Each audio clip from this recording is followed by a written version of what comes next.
presenta una bola que aumenta de tamaño. Aumenta de tamaño la lesión, muy vascularizada. Podemos ver aquí cómo está esta lesión de márgenes lobulados, bueno, angulados también, muy vascularizada, hipoecoica y por encima del implante. No teníamos diagnóstico para entonces, pero bueno, gracias a la colaboración de mis médicos, los médicos que nos refieren pacientes, que aceptan que los esté pidiendo información posterior, me mandaron este correo, esta fotografía, que la misma paciente tomó de su diagnóstico, en donde nos hizo el diagnóstico de una mastitis linfoplasmocítica no granulomatosa abscedada. Ese es el diagnóstico histopatológico de esta lesión. Fíjense que hace tiempo presenté también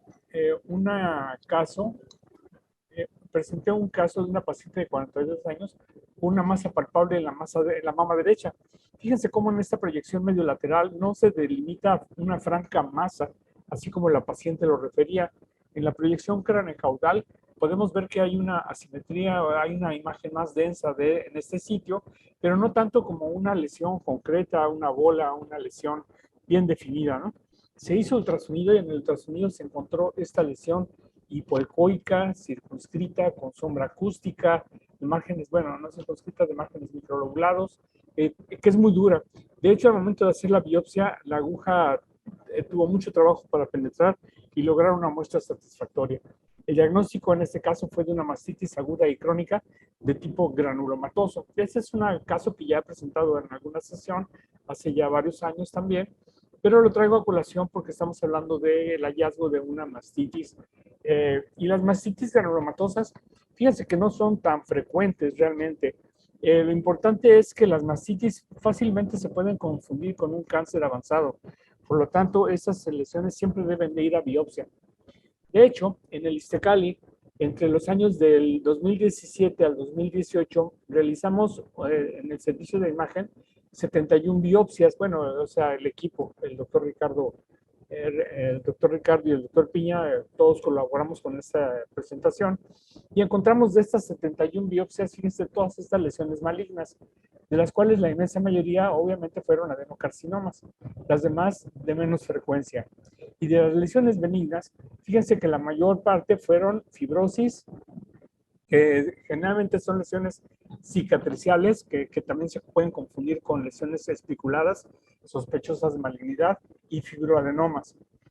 Las mastitis granulomatosas solo tuvimos en esta serie de 71 casos, solo tuvimos 2 pacientes, que representa el 3%. Entonces, este tipo de proceso inflamatorio simula cáncer. Tenemos que estar muy alertas, siempre tiene que quedar en una categoría de biopsia, de BRAF 4, para que llegue a biopsia y poder hacer el diagnóstico adecuado. El tratamiento pues es un tanto discutible, no es mi área desde luego, pero depende desde luego de la etiología, pero es un área de difícil manejo, es un área de difícil comportamiento. Bien, por otro lado, fíjense, les presenté también este caso de una mujer de 45 años con un nódulo en la mama derecha que se detectó por ultrasonido. Esta paciente también tenía implantes, aquí llegó directamente a la resonancia magnética, y en la resonancia, después de las múltiples secuencias, sobre todo en la de contraste, en esta secuencia que se llama 3D, fíjense cómo aparece un pequeño nódulo que reforzó intensamente. Este nódulo lo revisamos en un second look en ultrasonido, confirmándose la presencia de este nódulo irregular y especulado, y hasta aquí me había quedado en la sesión anterior, no teníamos diagnóstico histopatológico. Pero bueno, pues correteando a mis médicos de muy buena manera, me enviaron como la pieza con la que le coloqué el ancla, y finalmente me enviaron también el diagnóstico histopatológico, que en este caso fue un fibroadenoma intra y pericanalicular de mama derecha con degeneración mixoide, con cambios fibroquísticos ipsilaterales, o sea, afortunadamente una lesión benigna. Pero bueno, la indicación creo que no había ninguna duda, pero lo interesante es que gracias a la colaboración de los médicos que nos refieren, es que podemos seguir los casos y hacer diagnósticos adecuados. Otro de los casos que les presenté fue el de esta paciente de 45 años con un nódulo palpable en el cuadrante superexterno de la mama derecha. Les mostré esta imagen de mamografía en proyecciones de rutina, craniocaudales y medio laterales, invitándolos a que buscaran dónde está la masa palpable. De primera instancia, esta mastografía yo la reporté como negativa, como normal. Pero la paciente tenía la bolita, la paciente se le hizo un ultrasonido, porque de poco después fue con su médico con solo la mamografía y no se hizo ningún estudio más, pero la paciente siguió sintiendo la bola y regresa a ultrasonido. Y en el ultrasonido aparece esta lesión definitivamente sospechosa. ¿Por qué es sospechosa? También ya lo revisamos en la sesión anterior, pues porque es más alta que ancha, porque es hipoecoicar, porque es de márgenes angulados, no recuerdo, la vascularidad no estaba particularmente acentuada, pero bueno, es una lesión evidentemente sospechosa. Sobre la marcha, en esta ocasión le hice la tomosíntesis, y en la tomosíntesis se demuestra esta lesión espiculada en el cuadrante superexterno, y entonces los invitaba yo en la sesión anterior a que hicieran una revisión a la mamografía a ver si la podían ver. Y bueno, si se fijan, ahora sí con el retroscopio, resulta que todo es más fácil y aquí dice uno, pues sí, aquí estaba la lesión, esa es una lesión sospechosa, ¿cómo es que no la vio? Etcétera, etcétera. Pero la verdad es que con frecuencia con el retroscopio, luego brincan todas las lesiones, pero de primera instancia no es tan sencillo verlas. Fue aquí donde me preguntaron algunas personas cuáles eran las indicaciones de la tomosíntesis. Y también dentro de la plática con los en el chat surgieron algunas preguntas acerca de otras modalidades diagnósticas como la mastografía con medio de contraste con energía dual. En ese momento hice el comentario de que no había una gran experiencia y bueno, básicamente es cierto, no hay muchos lugares donde se practica esta modalidad de imagen, pero hoy vamos a platicar también un poco sobre ellas.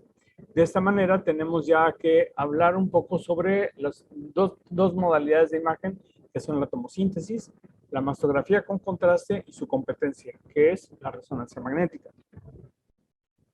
En realidad, todo depende de la densidad de la glándula mamaria. En la realidad, en métodos de imagen, en todas las modalidades de imagen, como le digo a mis alumnos de imagenología, density is the name of the game. Básicamente, en la densidad es el nombre del juego en todas las modalidades de imagen. En mama en particular es muy importante, porque como ya sabemos, existen 4 patrones básicos del colegio, según el Colegio Americano de Radiología, que están relacionados a la cantidad de tejido adiposo y la cantidad de tejido fibroconectivo que tengan. Así tenemos las categorías A, B, C y D, como pueden ver en esta diapositiva. Lo curioso es que la mitad de las mujeres, más o menos el 50%, van a tener glándulas con este tipo de patrón, que es adiposo y fibroadiposo. Y la otra mitad de las pacientes van a tener el patrón CID, que es un patrón extremadamente denso y heterogéneo, en el cual tenemos una gran posibilidad de que se nos vayan lesiones de riesgo, lesiones malignas. Entonces, el problema es que cómo sabemos qué tipo de glándula mamaria tiene una paciente si no es hasta que le tomamos la mamografía. Por lo tanto, lo recomendable siempre es que hacemos una paciente con un patrón C y D se complemente con ultrasonido, pero no lo vamos a saber hasta que hagamos la mamografía. Por lo tanto, en los mamas A y B, que no necesariamente requieren el ultrasonido complementario, pues estamos en la duda de si a todas las pacientes se las vamos a mandar o no. Y entonces vamos a ver si los patrones A y B que deberían de ser algo así como piece of cake, o sea, una forma de un diagnóstico relativamente sencillo porque es más fácil detectar un cáncer, se puede convertir en un problema en las mamografías con patrón C y D. Entonces, en lo que es la mamografía de screening, se puede convertir en la mamografía de screening del radiólogo, que es el que va a pegar el grito porque tiene que diagnosticar algo en ese tipo de tejido que no es tan visible. Entonces, del armamento que tenemos hasta el momento, tenemos la tomografía, la mamografía, tenemos la tomosíntesis, la resonancia magnética nuclear y el ultrasonido, bueno, desde luego como un complemento del ultrasonido de la mamografía o de la tomosíntesis según sea el caso. Hay varios artículos que publican la deficiente capacidad diagnóstica en estas mamas de patrón denso, como les acabo de mencionar. Por ejemplo, aquí en este artículo nos habla de que la tomosíntesis en una mama muy densa no mejora sensiblemente la detección. El ultrasonido en una mama muy densa, sin un nódulo palpable en particular, tampoco mejora realmente la detección. La que sí mejora sensiblemente el diagnóstico, la capacidad diagnóstica, es la resonancia magnética, con ciertas condiciones de las que vamos a hablar un poquito más adelante. Pero en ese momento fue cuando alguien me preguntó si la mastografía con contraste tenía alguna indicación y podría tener utilidad. Y bueno, precisamente lo que vamos a ver ahora, de lo que voy a tratar de comentar, es cuál de estas modalidades de imagen gana, cuál es la que más conviene, cuál es la que más beneficio puede aportarnos. Para empezar, a manera de recordatorio, les recuerdo un poquito lo que es la tomosíntesis. Cuando tomamos una proyección radiográfica convencional, como sería la mamografía en sus proyecciones craneocaudal y medio lateral, si tenemos dos lesiones sobrepuestas, se van a sobreponer en la imagen y no las vamos a poder ver. Es por eso que la otra frase célebre de mi curso es "One view is no view". En rayos X, una sola vista no es suficiente para hacer diagnóstico. Siempre necesitamos cuando menos dos. Pero si podemos tener más, es mejor. En este sentido, la tomografía lineal es un procedimiento que se usa desde hace muchos años en el cual en estudios radiológicos de pulmón, principalmente donde hay un buen contraste, en donde se hace un disparo con el tubo de rayos X haciendo un movimiento que puede variar en los grados, mientras que la placa, la charola, la película o el sensor o el detector se mueve simultáneamente. De esta manera, con este ángulo nos permite desdoblar o separar o discriminar cuando dos lesiones están en diferente plano. Entonces, una vez aplicado esto a la mastografía digital, gracias a las computadoras, podemos hacer lo que se conoce como la tomosíntesis, que es el movimiento del tubo durante el momento del disparo con adquisiciones de imágenes milimétricas y que se pueden hacer 10, 15, 20, 50, dependiendo del software del equipo, y se obtienen múltiples imágenes que se pueden sumar haciendo una imagen volumétrica. Esto es tridimensional, por eso se le conoce también como tomografía de tercera dimensión. Esta recopilación de volumen de información se puede manejar por separado, corte por corte, lo cual es laborioso. Esto implica que el radiólogo necesita más tiempo para interpretar una curva de aprendizaje mayor, o puede sumarse todas las imágenes y hacer unas reconstrucciones tridimensionales que nos permitan ver con más detalle una lesión que es anormal. Esto es la tomosíntesis. La tomosíntesis se puede adquirir de varias formas. Se puede hacer la mastografía digital y luego la tomosíntesis, o se puede hacer una sola adquisición con menos compresión, con menos radiación, y eso ya depende de las aptitudes que tenga el equipo, por un lado, y de las habilidades que se tengan en la adquisición de estas modalidades. En la actualidad, lo más recomendable sería hacer todo el estudio, todo el procedimiento en un solo tiempo. De esta manera disminuimos la cantidad de radiación, que aún así, aún tomándola por separado, está un poco por abajo de los límites permitidos en cuanto a la cantidad de radiación. Pero aún así, cuando se utiliza las dobles estudio, la tomosíntesis más la mamografía digital con las proyecciones básicas, la dosis de radiación es un poquito mayor. Pero si hacemos solo la tomosíntesis con la adquisición en un solo tiempo, la cantidad de radiación es menor. El tiempo de adquisición también, si lo hacemos en dos tiempos, es mayor que si lo hacemos en un solo tiempo. El tiempo de lectura va a ser básicamente el mismo. Como les digo, la cantidad de información que el radiólogo tiene que interpretar, la cantidad de cortes, porque hay que revisar uno por uno, esto lleva más tiempo, no solo de interpretación, sino de aprendizaje. Por lo tanto, la curva de aprendizaje es mayor.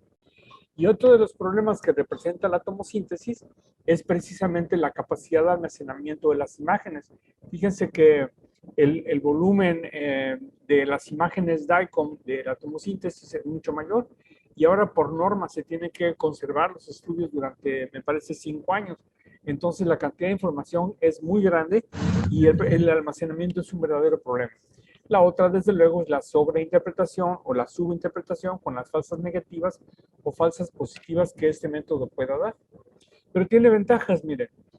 Mejora la detección en mamas densas. Esto es importantísimo. Entonces, en las mamas con un patrón C y D, sí se benefician con tomosíntesis directa. yo diría, que se pida directamente la mastografía con la tomosíntesis en un solo tiempo. Vean este caso que les presento, es un caso reciente del sábado pasado. Esta es una paciente con una mama muy densa. Fíjense en esta proyección medio lateral que sí se observan opacidades múltiples, pero ninguna lesión así francamente visible. Pero la paciente refería que se palpaba un nódulo. Entonces se le hizo esta ultrasonido en donde se confirma la presencia de un nódulo, que fíjense que no es un nódulo ovoide circular, sino que tiene márgenes angulados, está en el tercio anterior porque era muy palpable. Entonces dije yo, caray, ¿cómo es posible que no la puedo ver en la mamografía? Le hice la tomosíntesis y les presento únicamente uno de los cortes en donde queda más evidente la presencia de esta lesión, que aquí por la mamografía se vería como, pues no muy peligrosa, se ve ovoide de márgenes circunscritos, pero aquí en el ultrasonido definitivamente está un poquito irregular. Tiene un centro hipoecoico, hiperecoico, como si fuera un ganglio intramamario, pero definitivamente si esto fuera así, no tenía vascularidad en el ilio, la cortical estaría gruesa y esta paciente se va a someter a biopsia. Espero para la siguiente sesión poderles traer el diagnóstico, pero lo importante es que queda bien demostrado cómo en una mama que tiene un parénquima, un patrón denso, sí se beneficia con la tomosíntesis. Bueno, y la mastografía con contraste, con energía dual, ¿de qué se trata? ¿Con qué se come? ¿Cómo se hace? Bueno, les voy a platicar. Tiene sus indicaciones más o menos que son las siguientes. Es útil en pacientes con mama muy densa, en pacientes con cribados de alto riesgo, es decir, con detección oportuna de cáncer, pero que son de alto riesgo. Ya sabemos que son los pacientes que han tenido antecedentes familiares de más de un familiar con cáncer de mama, cáncer de ovario, pacientes con obesidad, pacientes con tabaquismo, etcétera, etcétera, ¿no? Está indicada para valorar la respuesta a la quimioterapia de una lesión, para ver si disminuyó o se permaneció de las mismas características. Está indicada en todas las lesiones sospechosas que deben de ser sometidas a biopsia, o sea, las lesiones BRAF 4. Está indicada en la estratificación de cánceres para saber si es multicéntrico, si es multicéntrico o si es unifocal, para obtener información de estratificación.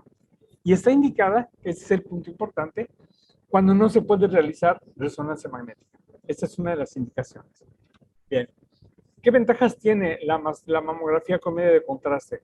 Es mejor aceptada por el paciente, es más fácil de interpretar, lo cual es bien cierto, ahorita lo vamos a ver.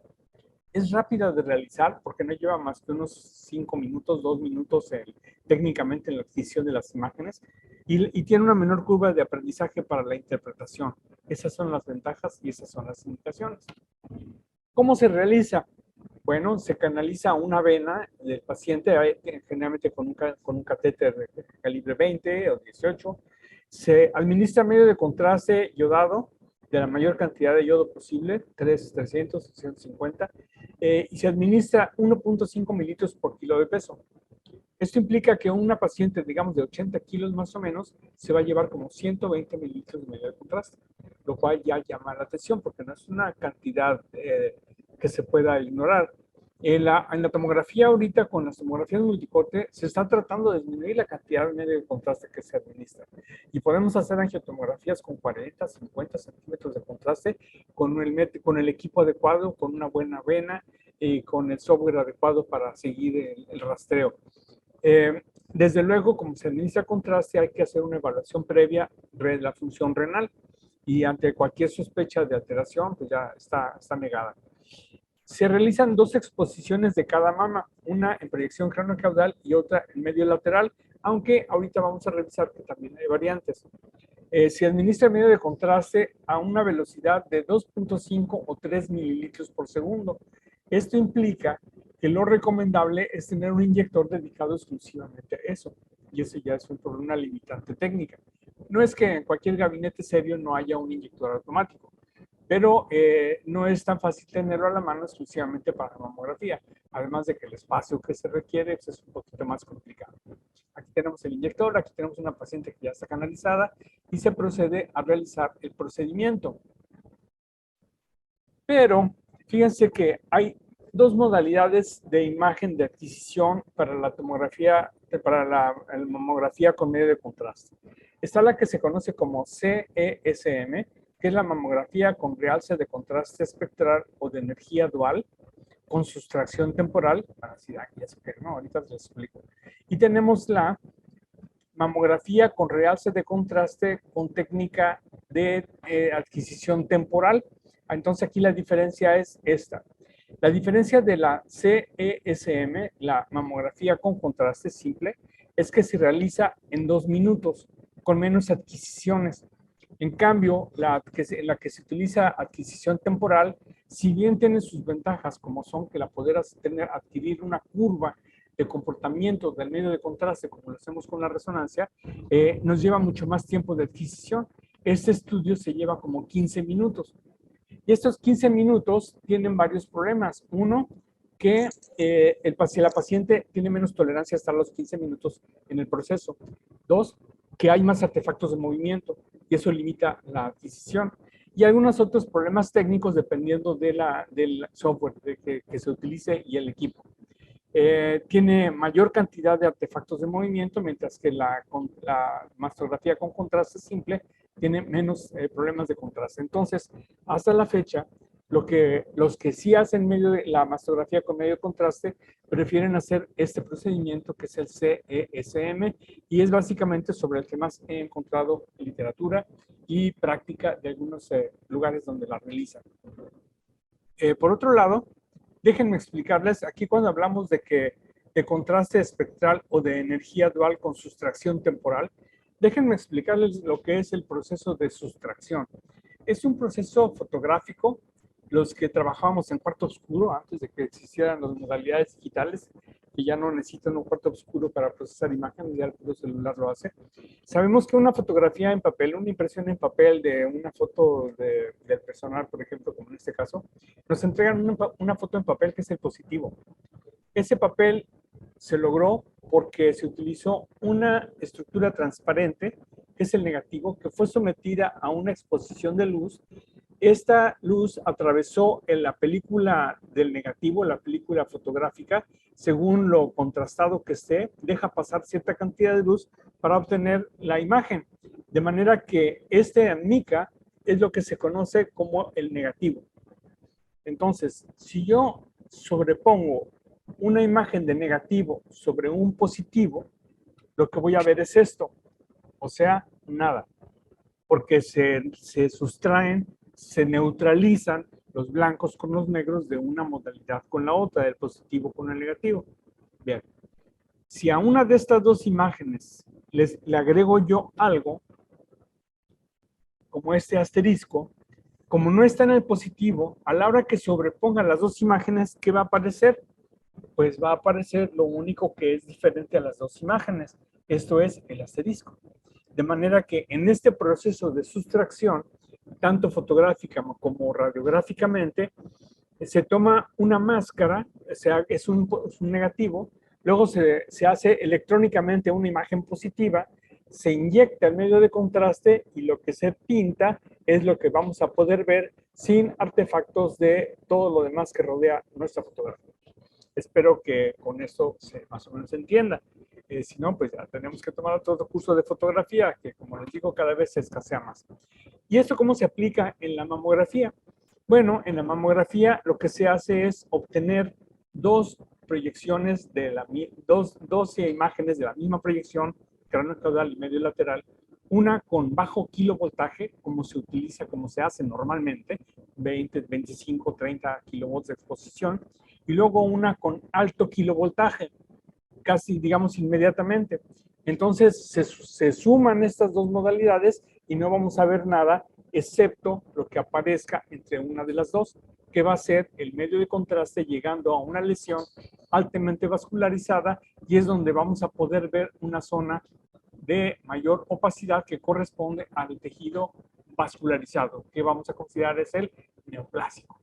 Entonces, cuando hablamos de sustracción con energía dual, estamos hablando de este procedimiento fotográfico hecho de manera digital en la computadora, pero en lugar de tener positivo y negativo, estamos utilizando una imagen de alto kilovoltaje con una imagen de bajo kilovoltaje. Espero que con este quede más o menos claro.